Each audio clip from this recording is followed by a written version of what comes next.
Hey friends, welcome back to She's At It Again. My name's Tanya, and today's video is about making a pie, and it's not just any old pie. This is a French silk pie, and what you might mistake as a mixture of Cool Whip and some kind of chocolate flavoring will dismiss everything you ever thought you were about to take a bite of as soon as you take a bite of this.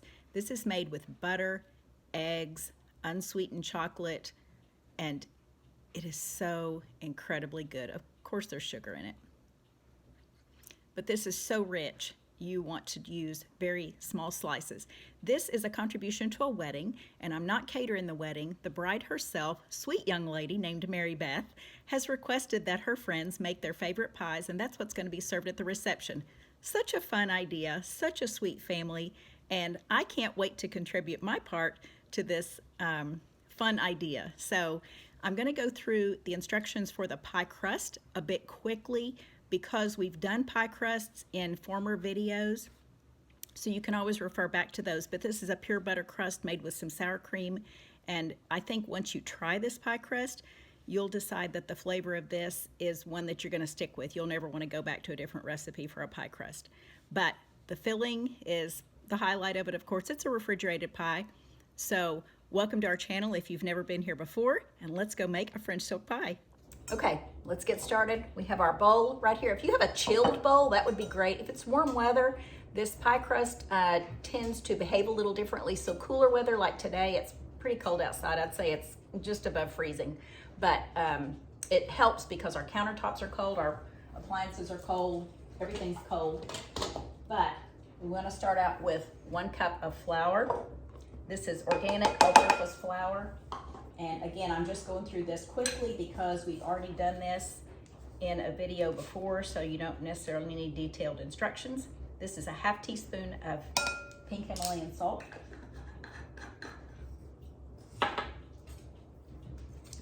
Just stir that up together so you don't get a blob of salt in there.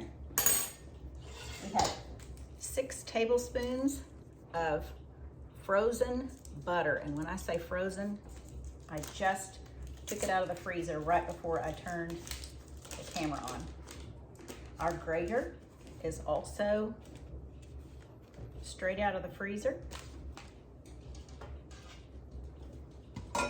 So you can see the frostiness on it. Frozen butter tends to kind of want to jump out of the bowl at me for some reason. We're going to grate a little bit and then mix what we have grated in periodically. And I used to think, when I would see people doing this from time to time, I'd think, what a waste of time. Just get the pastry blender out and do that. But I'm telling you, once I tried this, it was worth it. Just trust me on that one.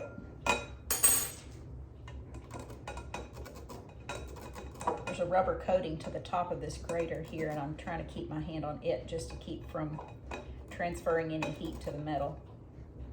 Keeping it as cold as possible is ideal.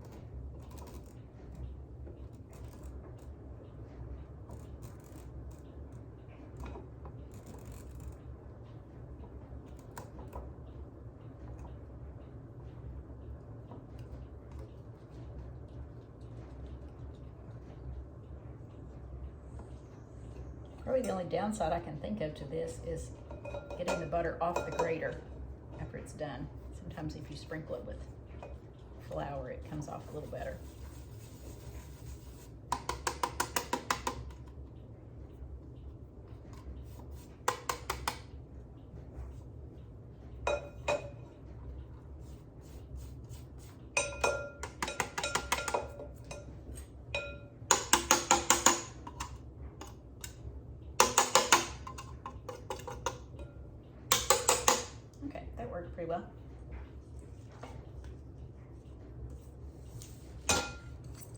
Again, just toss this together.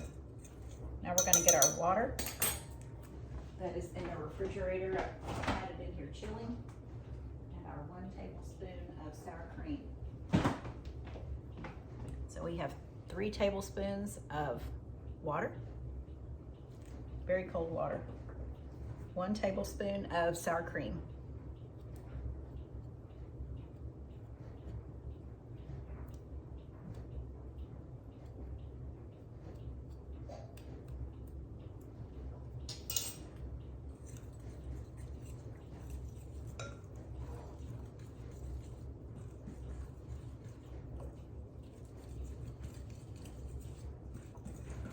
all you want to do is mix this until it comes together into a ball, and then collect up all the additional flour on the side of the bowl into that ball.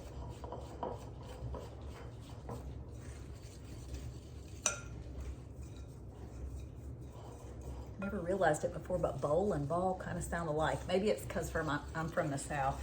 Maybe if I'm from the North, it doesn't. If I were from the North and had an accent, because I don't have an accent. If I were from the North and had an accent, maybe this would not sound so much alike.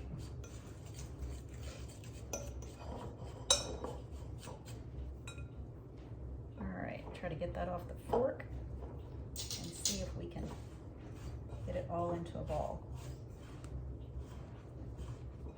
Let's take our ring off. I don't need that collecting flour.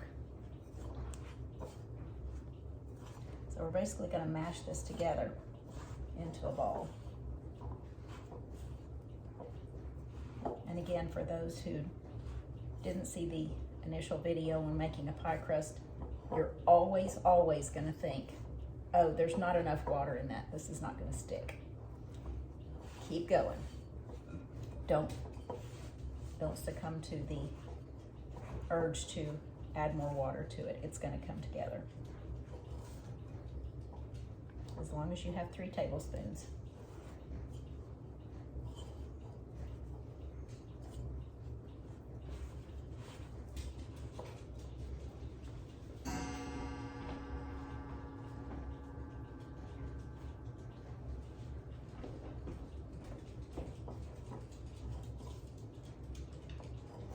Sometimes you just have to take the flour from around the edge of it and push it into the center of it.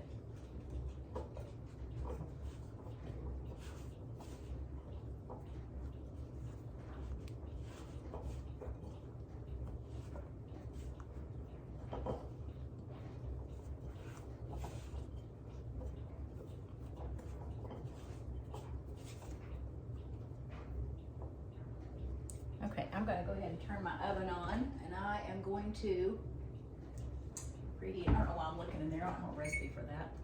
I'm going to preheat my oven to 450 degrees. It takes a hot oven. And what we want to do, ideally, is roll out our pie crust, put it in the pan, and then chill it until right before you pop it in the oven, because you want to go from super cold to super hot.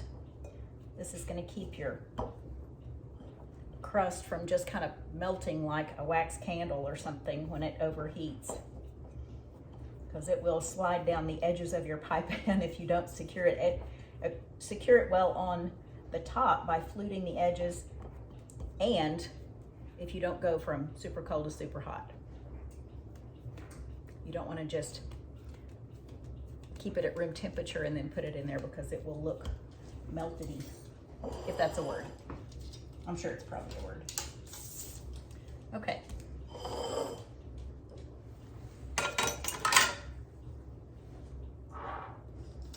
I'm going to get a little bit more flour. We have to coat our countertop with some flour.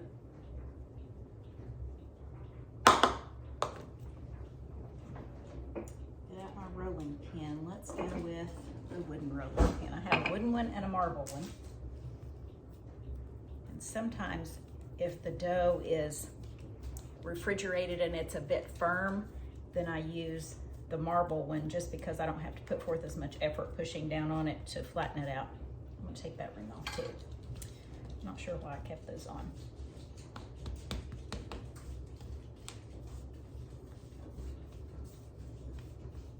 all surfaces coated with your flour.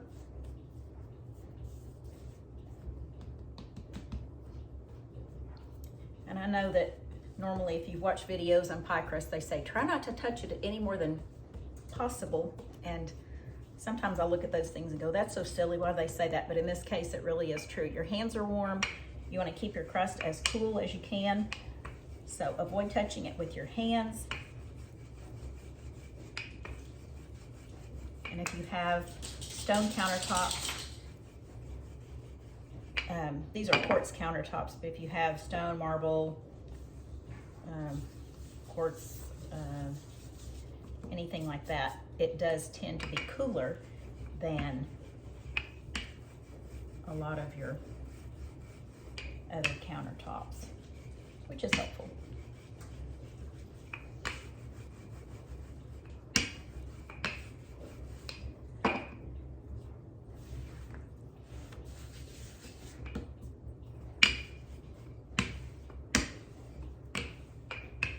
Your pie crust, you normally want to start from the center, roll outward. Try to keep it in as round of a shape as you can, but as you can see, mine is not in a really round shape. I'll show what that looks like.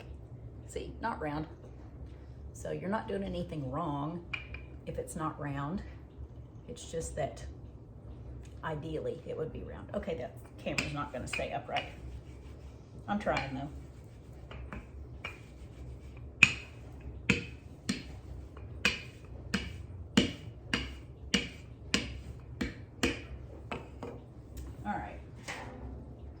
Here's my pie pan. I have to put this in a disposable pan because I don't want them to have to bring it back to me after a wedding. Who would want to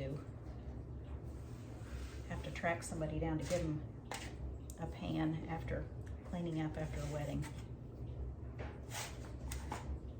All right, so I folded it in quarters. Now I put it in the pan, unfolding it, and you can see it covers the whole surface pretty much.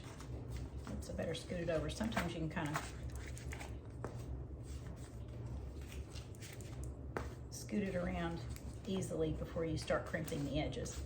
So we're going to just turn the edges under like this. I'm trying to check the camera and make sure I get this in view because I don't always know if you can see what I'm seeing. Turn it under just a bit, but still allow it to go over the edge just a tiny bit. You want to have something to hold on to. Otherwise it all ends up at the bottom of the pan. That's not ideal for a pie, especially one that's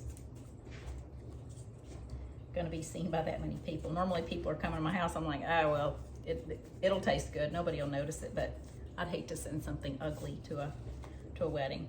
Okay, this is my particular way of crimping the edge of a pie. You might have a different way of doing it. You could press it with the tines of a fork, do some decorative edge on it. This is just the way I've done it for years. I can feel the thickness of the side crust with this finger, and then I'm crimping it with that finger, kind of gauging it as I go. And then you wind up in the same spot and you go over it again just to make sure your crimping is deep and defined. And I've got a little piece right here I want to stick back on there. I'm going to brush this with egg white right before I pop it in the oven. So I have that in the refrigerator waiting as well. Okay, go around the edge, make sure I don't have any thick spots, just turning the pan as I go. And I'm going to take the tines of my fork, and I'm only poking holes in this to release steam from the bottom. Now this will probably bubble up, and what I normally do about halfway through cooking the crust is I'll stick my hand in there and just literally take my hand and push down on the crust. It's not going to burn the skin off my hands, but if you're sensitive to that heat, put an oven mitt on or put a cloth in your hand and just push down on it, because at that point it's kind of flimsy enough. It's not rigid yet. It's floppy enough to where you can push it down and it's not going to break the pastry. Okay, This is going to go into the fridge and we're going to let it chill while our oven is preheating.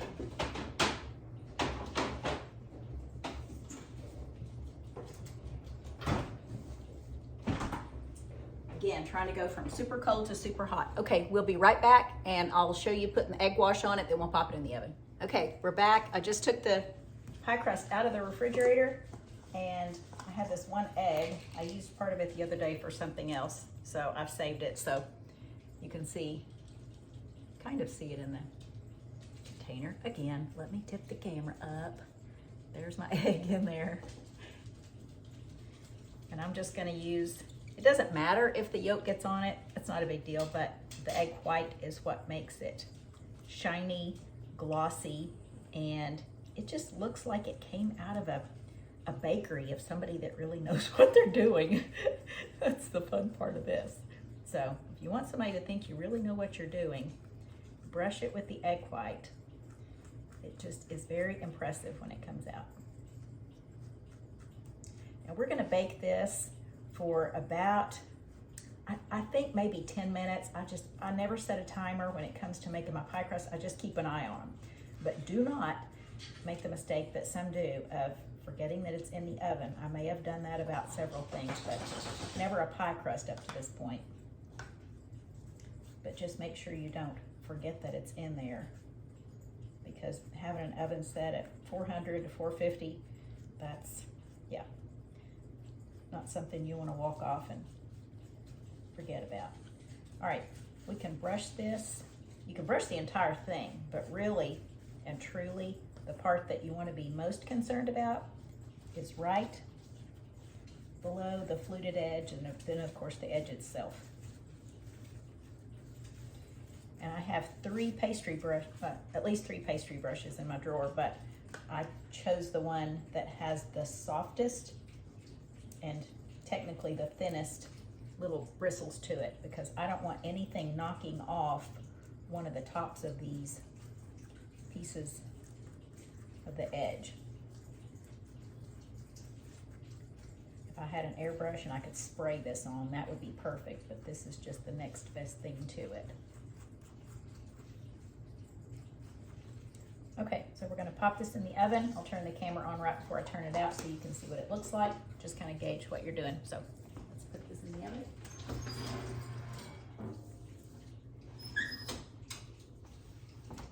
And we'll be right back.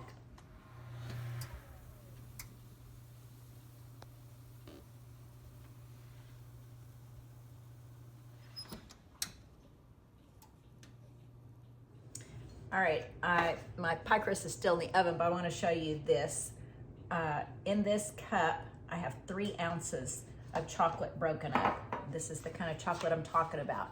It'll say unsweetened, not semi-sweet, not bittersweet, unsweetened. This has no sugar in it whatsoever. We're gonna add sugar to the pie, but I just want you to know we're starting out with unsweetened chocolate. And we have 3 ounces in here. So I'm gonna put this in my little, show you this instead of moving the camera. So I have water in this little stainless steel saucepan. I love this little thing. And then I'm gonna put my cup on top of it like that and use it as a double boiler. This has to be melted and then cooled. So I want it to be cooled off in plenty of time. So we're gonna go ahead and get that done. So when our pie crust cools off after we bake it, we'll be ready to make our filling. So just wanna let you know that ahead of time.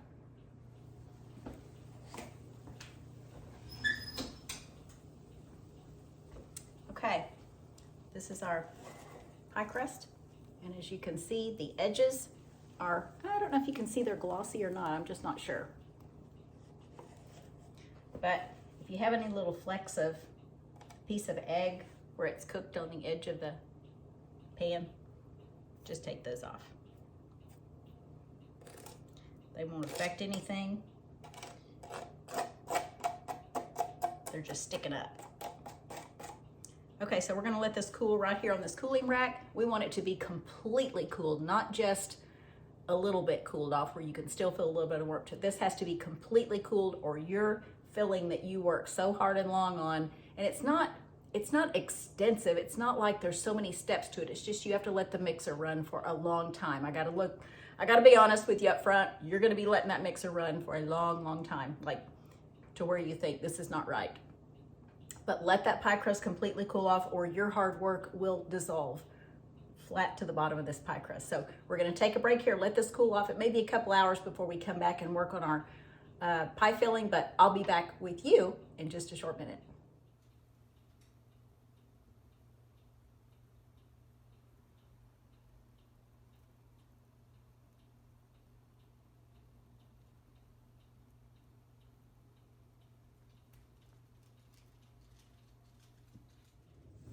Okay, we're gonna start our pie filling. My chocolate is cooling off, but it's not quite cooled off, but the butter and the sugar have to beat for 4 minutes. So we're just gonna get that started and kind of play it by ear. So let's put our butter in here. This is not completely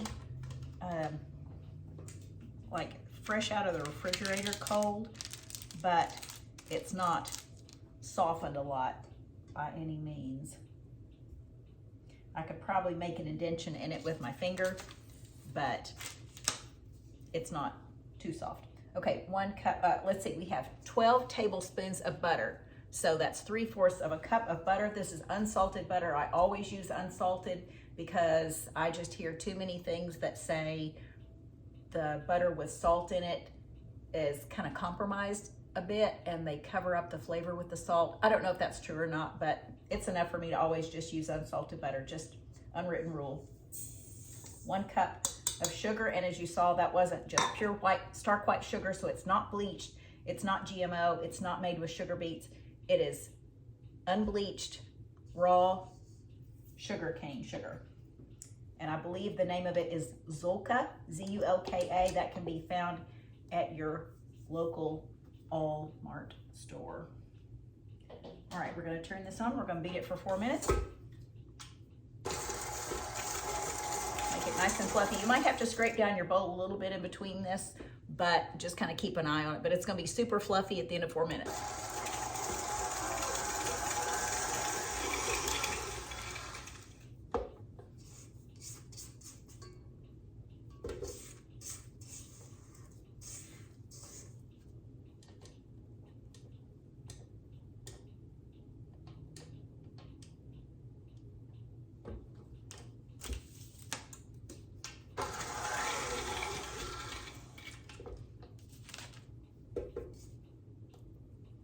Okay, this is not what you want it to look like after 4 minutes. There's a piece of butter stuck in my balloon whisk. That's not what you want. So we're gonna keep this going for longer. You just want it to be super light and fluffy, and you'll know when it's light and fluffy. You're not gonna see blobs of sugar nor blobs of butter. So we'll just keep it going.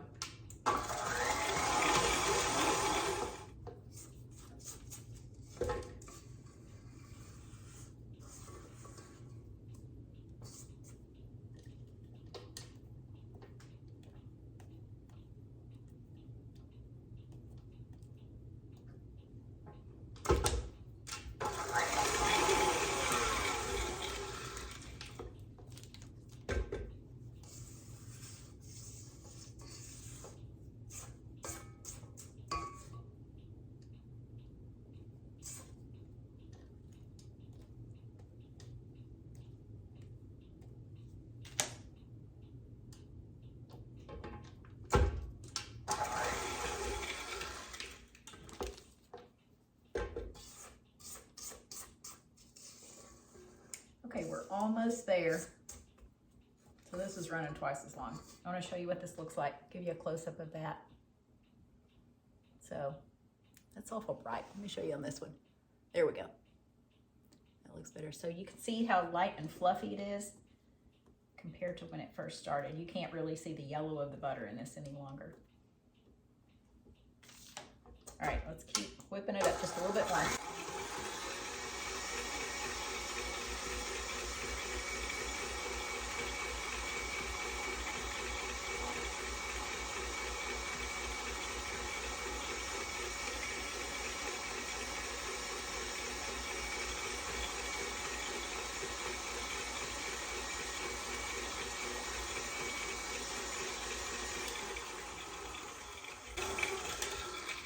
Okay, I think we're where we want to be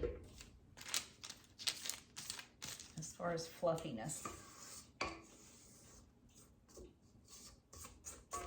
Okay, that is beautiful.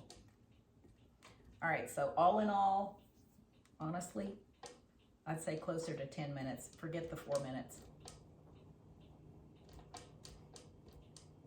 And if your butter is fresh out of the refrigerator, it's going to take even longer. What you don't want to do is turn your mixer on all of a sudden to high speed, because that butter will go flying across the room. I may or may not have experienced this before, but just trust me on that one right there.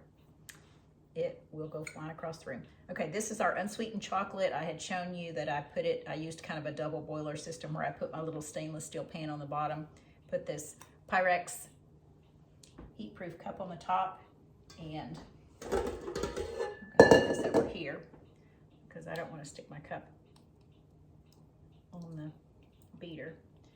This is our chocolate, and it has cooled pretty much to room temperature by now. If you put it in there and it's too hot, it's just going to melt your butter. It's not going to be near as fluffy. It's still going to have all the flavor, but it's not going to be near as fluffy and French silk-ish as it should be.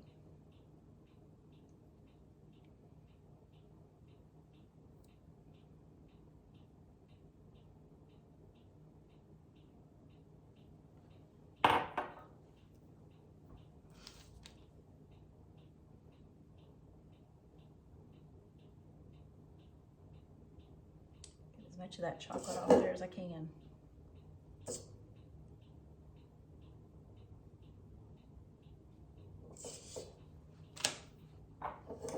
We're going to whip this up, get it all mixed in together.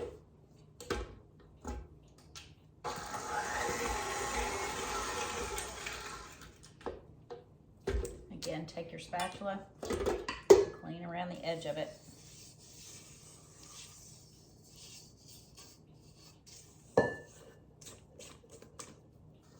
But it's looking pretty good. You can see how fluffy and light that is.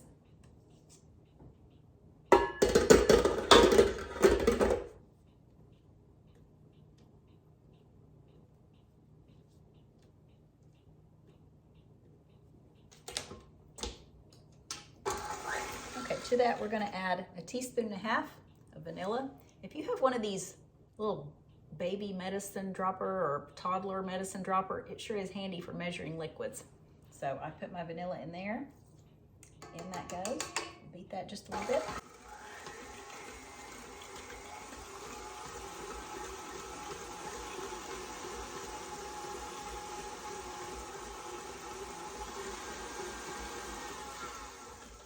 Okay, now we're going to add our eggs, and you have to do these one at a time. Don't just bypass this and go, I'm in a hurry, I'll just add all of them at once. Please, please, please do them one at a time. So this is the egg that I used for glazing the top of my pie crust. I'm just going to add that one. I'm going to beat it for quite a while and then keep adding until we have 3 of them in there. So 3 eggs.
add a half a teaspoon of salt to this, because at this point that would be so super sweet with that sugar in there, but you need something to balance that, and a half teaspoon of salt is perfect.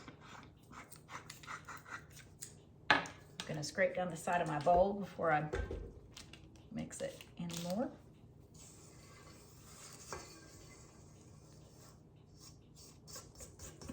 That is so fluffy.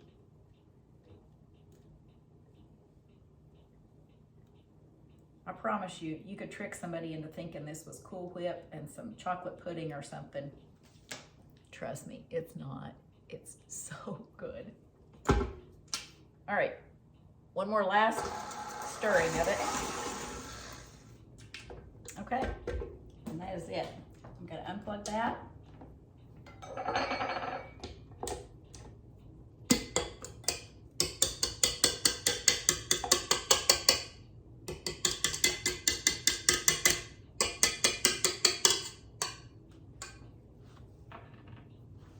All right, let's move this out of the way, and we're gonna put our filling in our crust.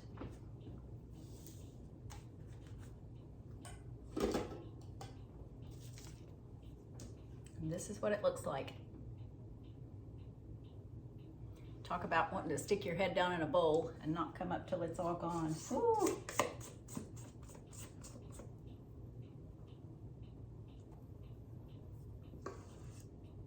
Now again, our pie crust is completely cooled off. It's been an hour and a half since we took it out of the oven, I think. Because in between the video for the crust and starting the filling, the mother of the bride stopped by to borrow some things. She's the sweetest thing ever.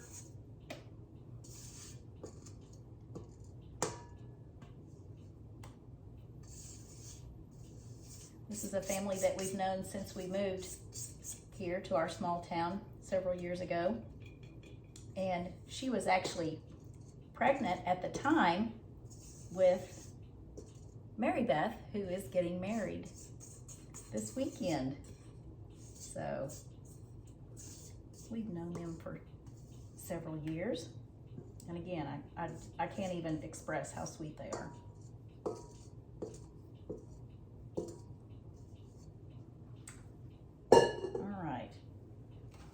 I love how the chocolate looks kind of marbled in some areas because it was stuck on the side of the bowl. All right, just barely touch the side of your crust with the filling. Get my other spatula over here so I can get it all off.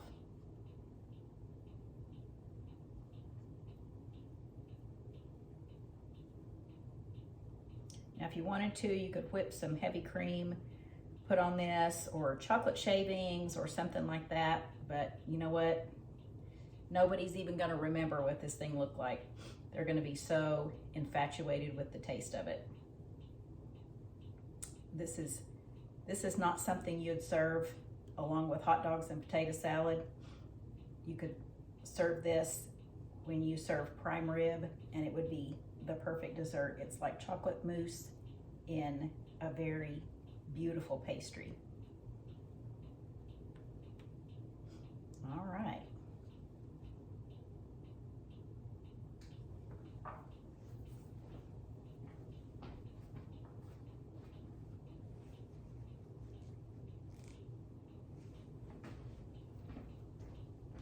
Okay, pie's finished, and that's what it looks like.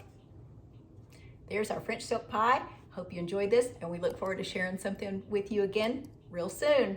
Trust me, you're gonna love this one.